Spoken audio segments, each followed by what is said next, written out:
నువ్వు నిద్రలో భయపడినప్పుడు నీ నుదుటి మీద విభూతి పెట్టినటువంటి బొటనవేలు, నువ్వు అన్నం తినకపోతే బెంగ పెట్టుకుని నీకు చందమామని చూపించి పాటలు పాడి నీకు అన్నం పెట్టిన అమ్మ, నీకు పాలిచ్చిన అమ్మ, నీకు ఒంట్లో బాగుండకపోతే మొక్కుకుని ఉపవాసాలు చేసిన అమ్మ, నువ్వు వృద్ధిలోకి రావాలని తీర్థయాత్రలు చేసిన అమ్మ, నీకు 5 మార్కులు తక్కువ వచ్చి తండ్రి దెబ్బలాడితే కళ్ళ నీళ్ళొత్తుకున్న అమ్మ, అటువంటి అమ్మ రుణం నువ్వేమిచ్చి తీర్చుకుంటావు?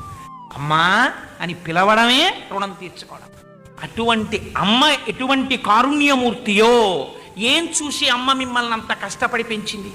కేవలం తనూభవును ఆత్మనిల్పి అంటారు. ఆ నాభి సంబంధం తెగిపోవచ్చు బయటికి వచ్చిన తర్వాత, ఆ హృదయ సంబంధం మాత్రం తెగిపోదు.